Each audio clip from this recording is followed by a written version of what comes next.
อืมสบายดี EP 2เด้อเอาสิเฮ็ดอยู่เฮ็ดกินก่อนเนาะตั้งแต่เนาะโดยอันนี้ตุนุงเสื้อเฮ็ดยาวได้บัดนี้เฮาเฮ็ดครัวเด้ สบายดีFC สบายดีเด้อ เบิ่งเอาของลูกกินก่อนท่านี้ละ ลุกคนสวย กินข้าวแล้วบ่มื้อนี้ กินแล้ว กินข้าวกับหยังตอนเที่ยงป้าตัวเอาเสือตุ่มว่าแม่นยามหนาว คอย ฮะ กินชีสคอย กินสิ แล้ว ว่า ไปเอาไปเว้นถ้าไก่นี่ แต่สินควร นี่เฮาสิเฮ็ดกินแล้วนี่นะคะเว้นให้ ซื้อไก่มา2ตัว แม่ให้พ่อให้แม่เพิ่น อ่ะ เอาตัวนี้ไปเฮาตู้ก่อนตัวนี้เฮาเฮ็ดกินตัวเฮา บ่ได้กินข้าวฝีมือน้องใจ โดนแล้ว แล้วแต่เพิ่นสิเฮ็ดกินมีข้าวเจ้าอยู่บ่น้องใจ แล้ว อ่า ข้าวห นี่ น้า แม่เพิ่นนี่แม่สบายดีเด้อแม่เด้อ โดยสบายดีเขาวเหนียวหมดแล้ว หมดแล้วข้าวเหนียวเนาะ โดย โอ้ข้าวเหนียวกินหมดแล้วมีแต่ข้าวเจ้าบัดนี้ ข้าวเจ้ากับข้าวหน้าแซงเด้หน้าปีหน้าแซงเนาะหน้าแซงได้จักสอบปีนี้ได้หก โอ้โหคือได้น้อยแท้ เขาจะปั่นให้ตีหกเนี่ย ชอบ ปั่นกันหกซอบ โดย ปั่นกันกับพี่น้องนะคนละหกซอบ ผู้หนึง6สอบจักเจ้าเฮ็ดนำกันน่ะ ชาม 3ครอบครัวได้ผู้หนึง6สอบ โดย โอ้ สมมติว่าข้าวนี่งามเนาะ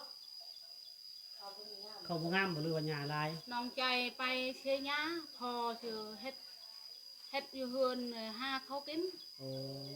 แต่งรถวางงาน โด เนาะ ย แต่งรถก็ได้เงินไป พอเชียร์ยาบ่มีเขากิน ความหมายของเพิ่นก็คือ ความหมายของแม่เมาเลย ให้น้องใจนะไปเสียงาน จอยเอาไว้เฮา เพราะว่าหน้าที่เพิ่นพอนะแปลงรถเด้ โอ้เรื่องของเรื่องเขาเว้าเรื่องห้านนี้เรา เออ เรา เออ อธิบายตื้อ เออ เราว่าคันน้องใจอยู่เฮือนบ่ได้แต่ขายเครื่องบ่ได้แปลงรถเออคันพออยู่บ่ได้แปลงรถ แปลงรถพอได้เงินซื้อข้าวกิน อ่า เพราะว่าข้าวหมดเลยได้เพิ่นว่าข้าวประเทศข้าวนับหน้าแซงก็ได้6กระสอบก็จังสิได้กินซั่นได้เนาะว่าจ้อยจะได้กระมด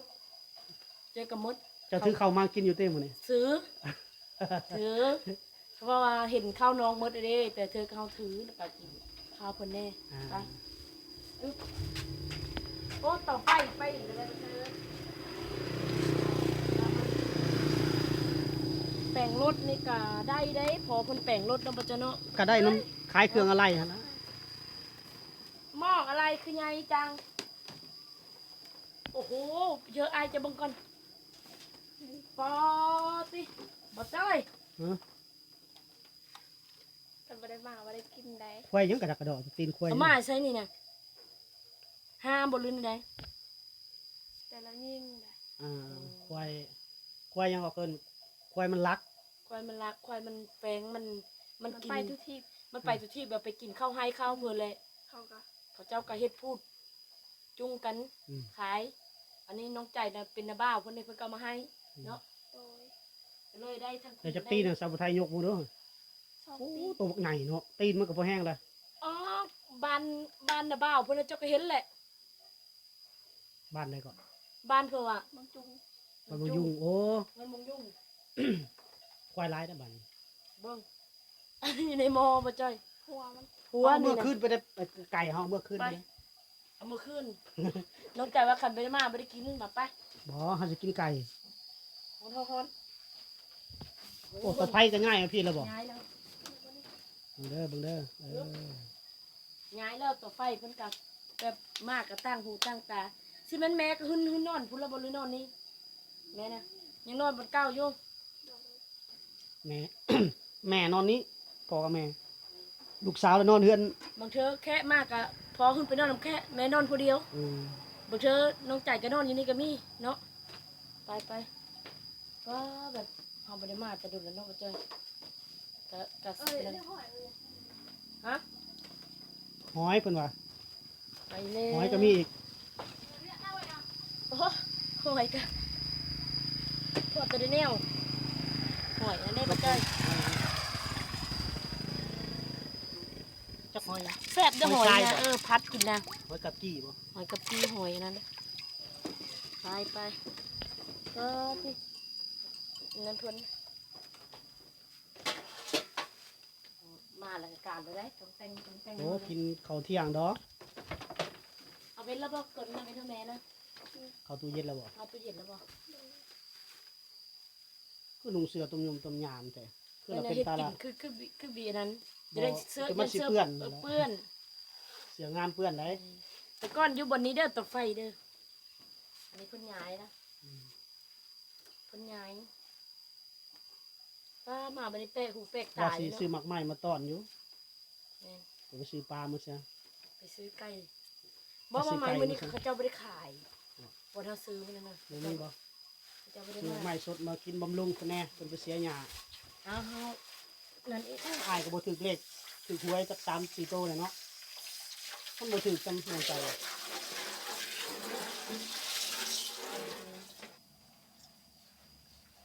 เพิ่นโคไก่พันธุ์เพิ่นเฮ็ดนี่แซ่บเลยเด้อ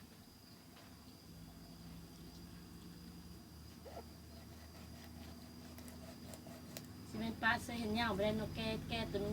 นี่นะ บ่เคยปลา แล้วสมบีรถใหญ่หลายๆเนาะรถใหญ่หลาย มันเวียด ๆเรียกบ่เขาเจ้าแก่อัน เราเฮ็ด เป็น เฮ็ อั ด น คือประเทศเวียดเฮ็ดกังฟูเฮ็ดตัวใหญ่ๆมันบินไปบินมา อันนั้น ไม่ มา เนี่ย ปิ้น เออ อันไฟฟ้า แล้วก็เฮ็ดนี่ผูตัวนี้ ผู้ใกล้ๆเฮือนจังนี่นะ เออ ฟังอันนี้นะ โดย โอ้เขาเจ้าเริ่มเฮ็ดแล้วบ่ได้นะ เราซื้อดิน118 ล้าน อ๋อติเจ้าสิอันเฮ็ดมา คัน ปิ้น คันถือบนดินผู้นั้น เขาได้เงิน ก็มีเงิน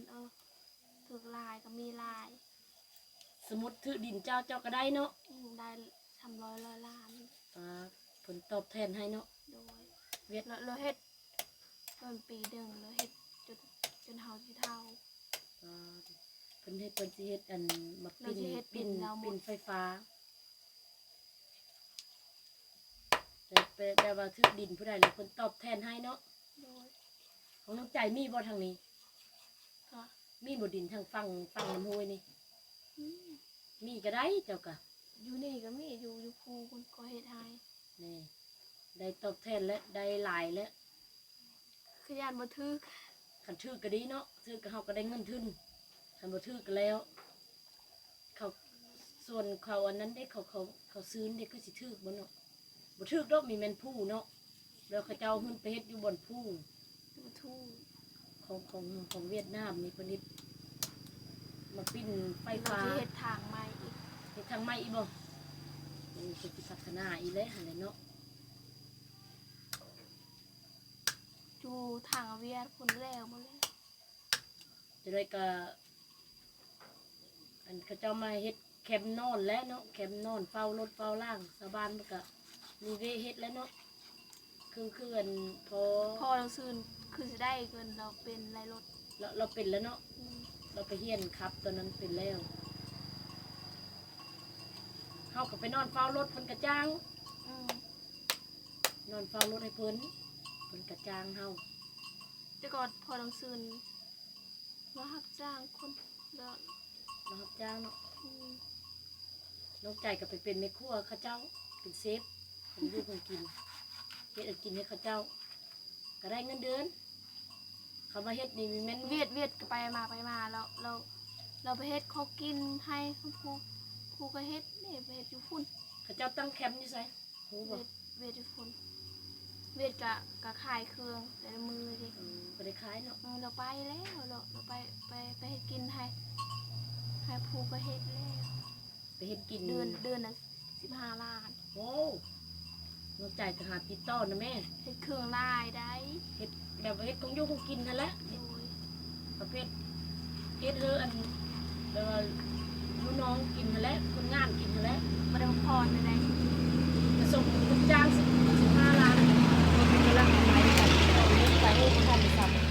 ำเราเล็กไปปิ้น เราไปซื้อเฮาก็ให้กิน ไปกินเนาะเอาให้กิน จะได้ในบ้านนี่ก็มีเวเฮ็ดแล้วนี่เขาเจ้าอันเฮ็ดบันนี้เขา บ้าน เจ้า สกีแล้วให้แล้วเงินล้านกว่า100 ล้าน ชื่อดินเขาเจ้านำบ่โอ้เขาเจ้าได้ทึนแล้วได้ทึนอะไรได้แต่ก้อนก็ ไอเจ้าหันแม่เรานี่ก็เฮ็ดทางนี่ก็ถือดินก็ได้ ชาว เนาะ เก่าล้าน อีตามดินน้อยดินหลายเนาะ 80ล้าน นอกจากว่าผู้ใดได้ดินถือเขาเจ้าเฮ็ดโครงการแล้วแม่นได้เงินเนาะน้องจ้ะเนาะ โดย คือนอกจากก็มีกันดินอยู่เบิ่งกันฟังห้วยน่ะคัน ถ้า ได้ วาสนาเฮาอยากได้เงินมันก็ถือ เนาะ วาสนาเฮาไม่มีก็ไม่ได้หาไปนี่แหละน้องใจเอ้ยสู้ๆไปนี่แหละสู้ไปกับเอ้ยกับอ้ายนี่แหละมีอย่างก็กินเฮ็ดได้วาสนาเฮาไม่ได้เฮ็ดใดๆมันก็ไม่ได้แหละ ได้แล้ว ว่าเรื่องหังเนาะไผสิไปจังหังทุกคนยังหังคือกันไผก็เฮ็ดได้วาสนาเฮ็ดได้ก็ มีกันในหมู่เนาะ ให้ว่าน้องใจวาสนาเพิ่นไปสีเนื้อยาให้ วาสนาได้แต่ไปสียาให้เนาะให้ได้วาสนาเฮานี่ได้ปิ้งเอาหมดเลยนะ ปี โอ้มีการปิ้งอีกว่าผู้สิชุบปิ้งต้มประเดี๋ยวแล้วจบ ต้องมาเรียกบ่ เออเพื่อมันสิชุบแต่มันนั่นชุบหั่นยันมันยากเฮ็ดวิธีเดียวสบายผักเฮ็ดอยู่เฮ็ดกินมาแล้วก็ดุนแล้วไม่ได้กินฝีมือของน้องกับมื้อนี้ค่ะสมมุติบ่ได้นัดเพิ่นก็สิไปเสียหญ้าให้เนาะจ้ะเนาะ โดย ไปเสียหญ้าให้เพราะว่าพออยู่โตก็สิแปลงรถแปลงร่างหาเงินซื้อข้าวซื้อน้ำเพิ่นเฮ็ดหน้าแซงก็ได้ข้าวเท่าไหร่วะจักซอบ6ซอบไปเพิ่นสิหาอันเครื่องมาปรุงมันเฮ็ดเมนูของกินก้อนมันค้างหม้อไก่ ใหญ่ๆเลยเนาะนี่แหละเนาะ ค้างกันหม้อไก่เป็นเพิ่นมาซอยอันเครื่องในอันควายเพื่อว่าตัวนี้แซ่บเพิ่นสิเฮ็ดตำ คอยงานดองคอยเด้อ ใส่จะเบา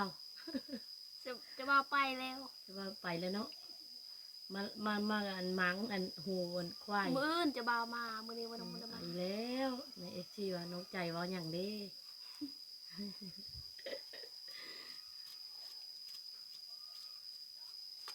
ควายญาติเพิ่นนั่นโคขายแล้วเพิ่นก็เอามาให้น้องใจขูดเอาให้ยังเนี่ยมันแซ่บตัวนั้นแหละ นี่บ่ ตัวล้างสะอาดแล้วก็กินเลย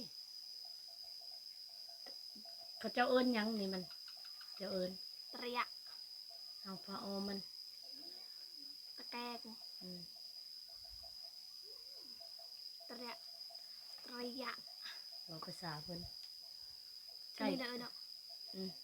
เฮ็ดน้อยๆแน่ยำมีหาดสะแคน บ่ได้เนาะเฮ็ดนี่ น้องใจหาก็ได้กินว่านนี้กับมื้อนี้บ่เพิ่นเอามาเฮือกหลายเลยเนาะ ได้หัวเดียวเลย เอาเป็นหัวเลยมื้อจ้ะนะ แต่ค่อยเอาให้ป้าแน่แบกให้ แบบ ป้า ว่า คอยมีแขกหลาย แบบว่า มีพี่น้อง ม้างแล้วก็เอาไปปั่นกันเนาะ แต่พ่อก็ไม่ได้มากได้อายค่อยมากอายแต่บ้านสกี โอ้ แต่พ่อก็ไปขายค้ามัน เนาะออกไปขายอยู่บันดุงบ่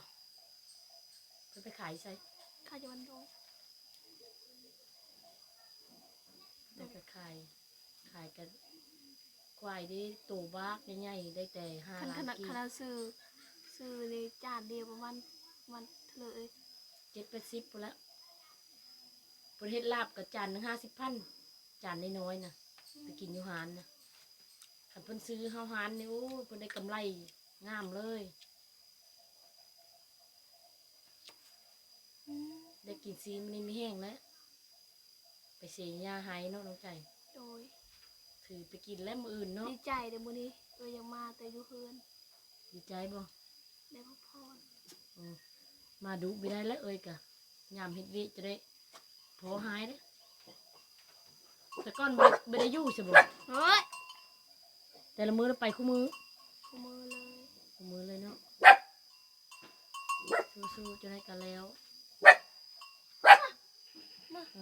ยาละทั้งหมาทั้งแมวอยู่เฮือนพุ่นน่ะกระทึก ซอย ร้อย ตก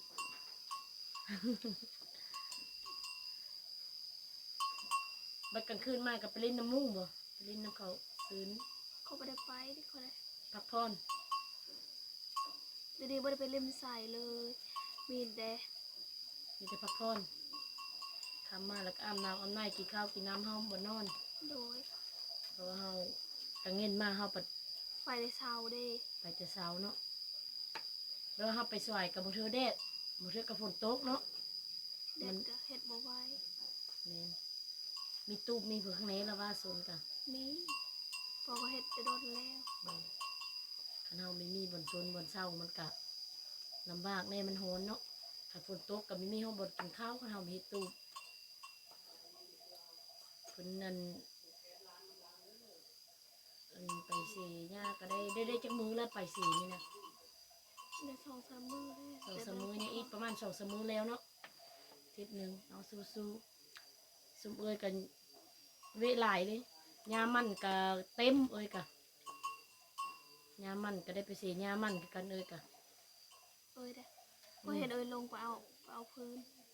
เอาฟื้นเมื่อวานนี่มาเป็นผู้เห็นหลานเวียดเอื้อนกับบริอึดสาวไทยกะคือน้องใจหั่นแหละเนื้อกันญาติเวลามา ก็ เจ็บแอวได้พักผ่อนแล้วบอกมันนี่ได้พักผ่อนให้น้องพักผ่อนเพิ่นว่าดีใจเอ้ยอายมาได้พักผ่อนนะแต่ละมื้อก็บ่ค่อยได้อยู่เพื่อนเพิ่นว่ายันเราจะกินเด้ ล้าง เอ้ยสาวไทยสิไปจุไฟอันเฮาอันไปต้มไก่ก่อนเพิ่นก็ซอยซีนนี่ไก่สิเหลวแล้วเด้อเพิ่นซอยซีนเอาไก่กระสุกแล้วไก่กระสุกแล้วเพิ่นก็ทำการฟักต้นเพิ่นใส่หมูกนี่เพิ่นไปเอาอัน เอาเลิก ไปเอาพักในสวนมันแดดเด้เนาะแดดแห้งอะไรเด้แดดขี้ฝุ่นเนาะมันก็เลยแห้งเนาะเข้าใจเนาะถ้าฟักดำต้นดำใดท่านเพราะว่าเขามีส่งเยื่ออยู่ได้ของกินเด้เพราะว่าเพิ่นนั่นมีอันอบอันชิ้นควายเนี่ยเฮากับมื้อนี้นั่นมีแต่ได้แต่ส่งอีพี่แหละอย่าให้น้องพักผ่อนแน่เฮาก็มีเวียกอยู่ในเฮือนเนี่ยเฮาก็สิบ่ได้รบกวนน้องหลายได้อมื้อนี้ได้แต่ส่งอีพี่แหละให้น้องใจพักผ่อนเด้อตะแรงเด้อนอนเต็มที่โลดมื้นเก็บแห้งไปส่วนได้ว่าสำไรก็ตีค่าเวียกอยู่ในเฮือนเนี่ยเพราะว่าเตรียมงานผู้เห็นหลานชายลูกน้องสาวจะกินข้าวกินน้ำแล้วก็สำไรก็สีกลับออกไปเมื่อบ้านพุ่นละเมื่อนสร้างก็ให้น้องใจพักผ่อนน้องใจเนาะเพราะว่าน้องใจเพิ่นก็ไม่ได้พักผ่อนหลายมื้อแล้วเพิ่นว่าเพิ่นก็ดีใจได้อายมาได้ดีใจได้พักผ่อนเนาะ เพราะว่าเพิ่นไปส่วนคู่มือไปส่วนแต่ละมือไปจังโมง5 โมงหรือ6 โมงแต่ละมือไป ที่ถึง6 โมง 6 โมงก็แจ้งแล้วเนาะเดี๋ยวนี้เนาะสว่างแล้วไปกินข้าวอยู่พุ่นบ่ ที่ถึง5 โมง สัก5 โมงเนาะอีก3เพิ่นมาสีข้าวได้มื้อนี้นะยังหนิห้องสีเพิ่น เฮ้ย ฟักหมดบ่เอ้ยว่าซ้ำนักกระเพาะแล้วเอ้ยว่าจานเดียวกันน่ะเพราะเขามีอันกิน2 ยื่งแล้วจงเว้นให้พ่อให้แม่ซื้อ2 โต๊ะมื้อนี้น่ะ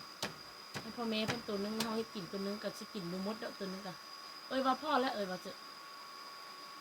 อืม เว้นให้เขาอันนั้นพ่อแม่เอาตาเพิ่นเฮ็ดกินน่ะมีแต่เพิ่นมาฟักต้อนตำหลังนี่แม่นได้ว่าเพิ่นฟักต้อนก้อนน่ะสุนัขมาเฮ็ดกินนี่เพิ่นจะมาฟักต้อนตำหลังน้องใจเพิ่นมักนั่นนั้นวิธีไผวิธีลาวกับวิธีสาวไทยนี่สาวไทยอัน ปดขาก่อน หมดพ่อเอ้ยวันนี้ตอนนั้นเว้นให้คำพ่อแม่โอเค นี่นะบ่ นี่ เอาใส่นั่นก็ได้น้ำสดตอนตัวนั้นก็เว้นให้พ่อให้แม่หั่นกันครึ่งเลยจะได้เฮาอันมากินข้าวกินน้ำน้ำกันเพิ่นสีข้าวปะลุง เพิ่นแม่เพิ่นรับจ้างสีข้าวสด20,000กีบกำลังเตรียมสีข้าวกินน้ำ มาแวะดินน้ำนองใจพุ่น FC ทักทายแหละ เอาไว้ถึงอีก2พี่น้องแล้วเอาแล้วนะจ๊ะเอาบังกล้องสับไทยให้เลย เปิดแล้วบ่นี่ เปิดเลย ว่าดอเฮ้ย เอาเลยได้ จับจูดเลยเนาะ ต้องใส่ลิ้นเขาเลย มาเด้อแล้วล่ะ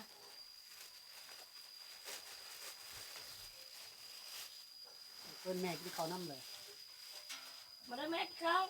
มา มาเด้อกินข้าว กินข้าวกับหยัง กินข้าวกับไก่ ต้มไก่ ตัว กับ ตุ่มไก่ ซีนงัวซีนควายซีนหมูแก้วเขาก่อน เป็นยังไง มีมะนาว มีมะนาวบ่บ่ได้ซื้อมะนาวมา ปลาหอน ได้ใส่ละมันบอก นี่เอาซื้อน้ เดี๋ยวเด้อมากินข้าวกับน้องใจเด้อ มาเด้อ น้องใจคนสวย ำไล่สดเลยมีมือกินข้าว อืม อ๋อ ต้นละได้บ่ได้หลายสด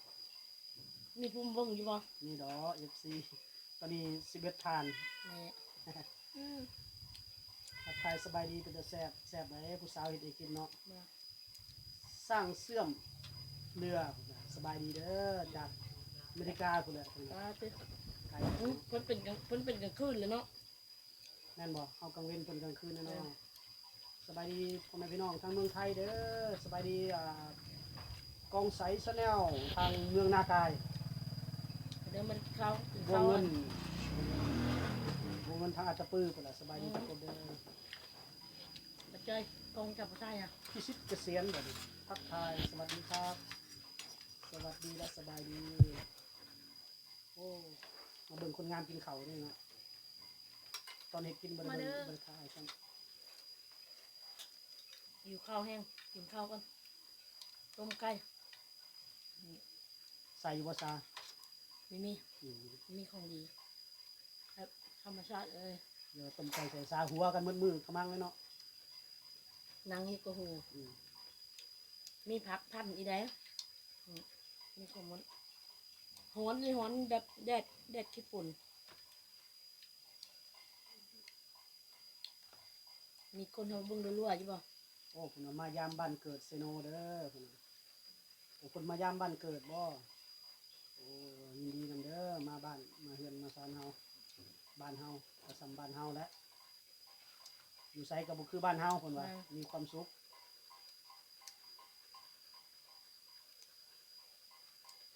แซ่บเลย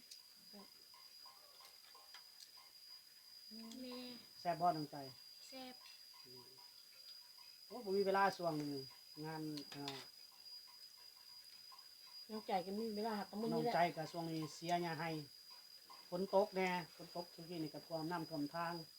มาหาน้องไม่ได้ นี่ก็หลังจากจบได้สดนี่ก็กลับเลยได้กลับด่วน มีเวียกอยู่เฮือนแน่งานนะ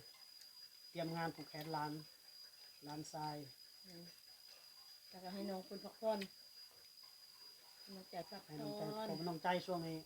มีแต่อยู่ให้ไปแล้วเสียหญ้าให้ได้ช่วงนี้ โดย เขาบ่ได้จ้างบ่น้องใจ เราได้ จ้างอยู่บ่ บ่มีตังค์ บ่มีตังค์เนาะมื้อละเท่าไหร่เขาจ้างเสียหญ้า มือละได้ได้บ่มือละแสน มื้อแสนเข้าไป ถ้ามีเงิน ไว้ วันละแสนเนาะเอาให้ถึกเลขก่อนรุ่นมื้อแรงนี่แหละ ที่ละล้าน 400ล้าน หาใจดำเนาะ คะแนนมันถึง400นะยังบ่มีเงินซื้อเลขจำนี้นะ ให้น้องอันจ้างคนงานเนาะ เออ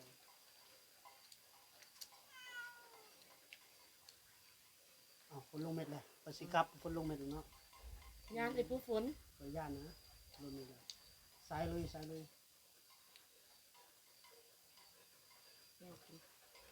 สีฝรั่งตึ้งหื้ออยู่ป้าบัดจ้อยเพิ่นมีปะนาง ดีขาตั้งFC ถามว่ากินข้าวกับหยัง กับไก่ ต้มไก่ ต้มไก่ แล้วก็เนื้อควาย นึกว่า เนื้อกว่าอยู่เครื่องในอ่ะ คลิปเต็มไปเบิ่งซ่องสาวผู้ไทยเด้อท่านผู้ชมเด้อสาวผู้ไทยคนแก่บ้านเด้องวดนี้บ่จอยบ่ได้ถ่ายปล่อยให้สาวผู้ไทยถ่าย ปิดกล้อง มันบ่สบายดี แซ่บ แซ่บแล้วก็มืดฝนมาแล้วเนาะน้องใจ โดย โอ้มืดฝนให้เบิ่งก่อนท้องฟ้ามืดจนดำปิดปีแล้วจนอยู่ในเฮือนนี่มืดแล้วเนาะเขานำสปาเขาก็อิ่มเลยปลาลุงอ่ะเอ้ยมันนี่ชาวไทยก็หาจังหวะออกก้นฝุ่นกาซิมาแล้วน้องใจเชื่อนะน้องใจพักผ่อน